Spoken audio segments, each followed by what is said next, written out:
First story. Human chair. Hello. What you are about to read will shock you. I need to confess the strange and terrible crime I have committed, and I can't bear to keep my secret any longer. I beg you not to stop reading. For years, I have hidden myself away from the world. You see, I am hideously ugly. Too ugly to describe. You would be shocked and horrified at the sight of my face. I was a miserable and wretched creature, because I never knew love. I never felt the affectionate touch of a hand or the warm feeling of a pair of lips brushing against mine.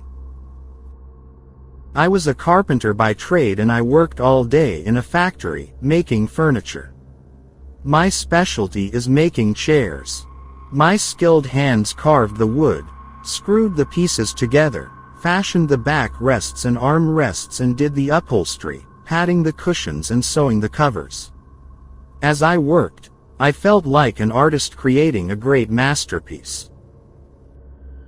When my chairs were finished, I would always test them out to make sure they were comfortable.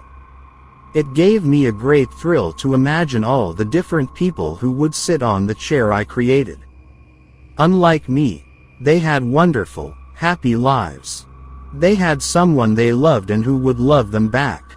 Every time I thought of them, I felt nothing but misery and despair. One day, I was designing a new type of chair, and, as I worked, a very strange idea began to take form in my mind. I changed the design and made a hollow space inside. It was a cavity large enough to fit a human body. Of course, I had to take out a lot of the wooden framework and the springs inside. The knees would be just below the seat, the head and upper body would be inside the backrest. Someone could sit inside the chair and no one would ever know they were there. I left a small space for supplies, like food and drinks, and I even included a little potty for pee and poo. By the time I was finished, the chair had become a miniature home. I stripped off my clothes and climbed inside the chair. Can you imagine how strange that felt? It was a tight fit, but I managed to get used to it after a while. I was in complete darkness, but I could hear what was going on around me. I heard my colleagues walking around the factory, looking for me. They had no idea that I was right under their noses. After a while, some delivery men loaded me into a truck and transported me to a furniture store. They put me on display in the middle of the shop floor and left me there. I was perfectly concealed and nobody was any the wiser. I was like a crab or a turtle, but instead of a shell, I had my chair. Almost as soon as I arrived, customers started testing out the chair. I can't tell you how many unknown bottoms sat down on me. Some of them had big, fat bottoms like a jellyfish, and others had thin, bony bottoms like a skeleton. Some had firm buttocks like a horse, and others had chubby buttocks, bouncing up and down on me like a rubber ball. It was an amazing feeling. I could feel the warmth of their flesh through the material. Their shoulders rested against my chest and their arms and hands rested on mine. Not one of them suspected that the soft cushion they were sitting on was actually little old me. Previously, because of my grotesque and disturbing appearance, people had always recoiled at the sight of me, but now my skin was virtually touching theirs through a thin layer of cloth. Hidden inside the chair, I imagined myself hugging them, kissing them, and wrapping my arms around them in a passionate embrace. Of course, it was a strange sort of existence. After spending so long inside the chair, sitting in the same position, my muscles started to wither away. I could barely move and my body was crooked and bent. I was folded up like a contortionist, but I didn't care. All I could think about was the exquisite feeling of having people sit on me. One day, somebody bought my chair. The delivery men picked me up, put me in the back of a van and brought me to the home of a nice family. They put me in their living room, facing the TV. Within days, every member of the family had sat on me at least once. I was in heaven. But there was one member of the family I loved more than all of the others. This person was very special to me, and, as time went on, I began to fall in love with them. I couldn't help myself. Whenever they sat down on me, I tried to make my knees as comfortable as possible for them. Whenever they leaned back on me, I would embrace them more warmly and make them nice and snug. When they felt tired, I would move my knees back and forth, gently rocking them to sleep. You may think I was mad, but I was madly in love with this person. I became obsessed with them and I longed for them to return my feelings. I reached the point where I felt that if only they knew I was there, they would fall in love with me too. The person loved to read, so I came up with a cunning plan. I wrote Sohn my story and submitted it to a website they frequented. By now, you've probably guessed who I am talking about. That's right, it is you. I have been in your home for so long, you've probably forgotten where I came from. Every night, I crawl out of the chair and sneak upstairs to watch you sleep. I can't bear to be away from you for a moment. I love you and I think you could love me too. If only you saw me. Now, after you finish reading this, please turn around and look at me. I'll be waiting. Don't be afraid. Come and sit down on my knees. I miss your touch. Second story. Greenbrier. There was a young woman named Elva Zona Shu who lived in Greenbrier County in West Virginia. She was married to a man named Edward who worked as a blacksmith. They seemed very happy together, but Zona's mother never liked Edward Shu and warned her daughter not to trust him. One day, after they had been married only 3 months, Edward sent a young African-American boy named Andy Jones to his house on an errand. He was supposed to ask Zona if there was anything she needed from the store. The boy found Zona's body lying on the floor at the bottom of the stairs. Her eyes were wide open and staring right at him. She was dead. The boy ran home to tell his mother and she raised the alarm. Edward went home, carried his wife's body up to the bedroom and dressed her in her Sunday best. When the coroner arrived an hour later, he found the dead woman wearing a stiff-collared dress that covered her neck and she had a veil over her face. Edward was cradling his wife's head and sobbing hysterically. When the coroner tried to take a closer look, Edward reacted so violently that the coroner gave up and left. He listed her cause of death as being due to childbirth. The strangest thing about it was that Zona had not even been pregnant. When Zona's mother found out her daughter was dead, she shouted, "The devil has killed her." During the funeral, Zona's mother took a sheet from inside the coffin and brought it home. When she washed it in a basin, the water turned as red as blood. The old woman believed this was a sign that Zona had been murdered. Every night for the next 4 weeks, Zona's mother prayed that the truth about her daughter's death would be revealed. She didn't have long to wait. One night, the ghost of Zona appeared to her mother and told her exactly how she had died. She said Edward was cruel and abusive to her. One day, he went too far. She told him she had no meat for his dinner and Edward flew into a rage. He attacked his wife and broke her neck. When she said this, the ghost slowly turned her head completely around at the neck. The next morning, Zona's mother went to the police and told them what she had seen. Although they were skeptical, They dug up Zona's body again and performed a proper autopsy. When he heard the news, Edward began to get nervous and stressed out. He wandered around the town saying, "They will not be able to prove I did it." The autopsy revealed that Zona's neck had been broken and she had been strangled to death. On her throat were the marks of fingers. Edward Shue was arrested and charged with murder. When the police investigated his background, they found some suspicious facts. Edward had a violent temper. He had beaten his first wife severely and thrown her out of the house. His second wife had died mysteriously of a blow to the head. As he sat in his jail cell, Edward was sure he would not be convicted of Zona's murder. He told everyone who would listen that there was no evidence against him. During the trial, Zona's mother was called to testify on the stand. She told the jury how Zona's ghost had appeared to her and revealed the name of her murderer.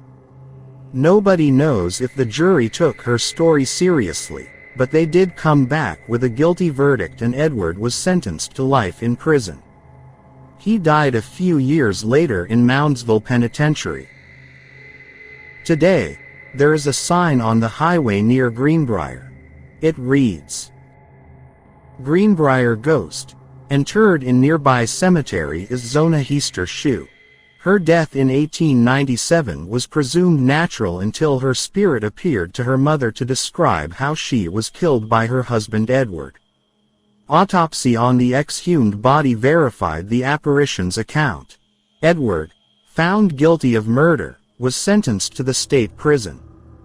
Only known case in which testimony from ghost helped convict a murderer." Third story. Gone fishing. This morning, bright and early, my friend Oleg and I decided to go fishing. We live in a very small town and there is never much to do. We were dying of boredom. However, this morning, it was even more quiet than usual. The streets were empty and there was nobody around. The town was eerily quiet. We went down an overgrown path that led to the river. When we got there, we saw a strange figure in a dark green hood crouching on the river bank. He was holding a fishing rod in his hand. "Good morning," I called out. "Are the fish biting today?" The man didn't answer. He just gave a hoarse laugh and started to sway slightly from side to side. I went closer and asked again, "Are the fish biting?" I took 2 more steps and then stopped in my tracks. The man began to sway faster and faster. I couldn't see his face because it was obscured by the hood. Just then, I saw something that horrified me. At his feet, there was a human hand, severed at the wrist. I felt a chill run down my spine and I started to back away. The man slowly turned his head to face me. I saw a pair of piercing red eyes and sharp dark yellow teeth. Instead of a nose, he just had 2 triangular holes. He stared directly at me and opened his mouth in a bloody grin. I turned and ran back to Oleg. Not knowing what I had seen, he looked at me in bewilderment. I glanced behind me. The man in the hood was standing up and coming towards us. Without waiting to see what would happen next, I grabbed Oleg by the hand and dragged him with me, shouting, "Run!" We rushed into the trees, looking back over our shoulders every 5 seconds to make sure the man wasn't following us. We sprinted through the undergrowth and made our way to the police station. On the way, I told Oleg in a trembling voice about the severed hand and the man's terrifying face. He was scared too. When we reached the police station, I pulled on the door handle, but it was locked. We both pounded on the glass, but there was no answer. "Listen," I'm going to see if I can get inside, I said. You stay here and keep watch in case that crazy guy comes. Oleg was shaking and said, but I'm scared. What am I going to do if he... I didn't let him finish. I ran around the corner and found an open window at the back of the building. I climbed up through it and found myself in the bathroom of the police station. When I opened the door, I peered out and saw a dark corridor. The light was flickering ominously. Summoning all my courage, I walked down the hallway and came to an office. The room was empty and there were papers and furniture strewn across the floor. The phone was broken into pieces and the desk had been overturned. Just then, I heard someone shouting. It was coming from the street and it sounded like Oleg. I was about to rush to the front door and let him in when I heard a rustling sound. Suddenly another door in the corridor opened and I saw a figure lurking in the darkness. Who's there? I demanded. There was no response, but I saw two familiar red eyes peering at me from the darkness. I froze horror. For a moment, I was so petrified that I could not move. The figure emerged from the darkness and stepped into the dim, flickering light. It was the same face I had seen at the river, but he was wearing different clothes. It was a policeman's uniform. Suddenly, the man came towards me at lightning speed. He covered a distance of 3 meters in less than a second and grabbed me by the throat with his strong, bony hands. The man stuck out his black tongue, licking his lips and gnashing his crooked teeth. As I watched in horror, his face started shifting and changing right before my eyes. Without thinking, I reached out and grabbed the first thing I could find. It was a pen. I raised it above my head and with all my might, I drove it into the man's neck. Bright red blood gushed from the wound and the man let out a high-pitched screech. His grip loosened on my neck and I managed to break free. I rushed down the hallway and yanked open the first door I saw. Inside, there was a pile of human flesh and gnawed bones. The sight made my stomach turn and a wave of nausea overcame me. I fell to my knees and threw up on the ground. I was shaking with fear. I realized that this was the remains of the other policeman. Just then, I remembered Oleg. He was waiting for me outside. I ran to the front door and opened it. When I saw the familiar face of Oleg on the other side, I wanted to cry. Is everything okay? I asked. I heard you shouting. Oleg nodded. Everything is fine, he said. I thought I saw someone moving around inside. Let's go home before that crazy guy comes back. We ran all the way home and when we reached Oleg's house, we found that his parents were not there. On the table, there was a note. Gone to visit your grandmother. We'll be back late tonight. We went around the empty house, securing all the windows and locking all the doors. We were barricading ourselves inside. Oleg was surprisingly calm. My hands were shaking so much, I could barely hold anything. After we finished securing the house, I picked up the phone to try and get help, but there was no dial tone. We were cut off from the rest of the world. We sat down in the living room and turned on the TV. There was nothing on the news. Everything was going on as usual.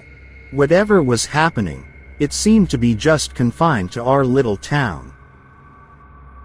I took out a pen and a sheet of paper and tried to write down exactly what happened to us. I don't know why, but somehow it made me feel better. If we don't make it through this, then at least someone will find this piece of paper and know what happened to us. Oleg is sitting beside me right now, but he is strangely pale. I asked him if he is okay, but he just shrugged his shoulders. Something is wrong. He got up and went to the toilet. He's in there now. All of a sudden, a wild fear seized me. Maybe it's just my paranoia going out of control. From head to toe looked at the pen in his hands. Cannot be, flashed through my head.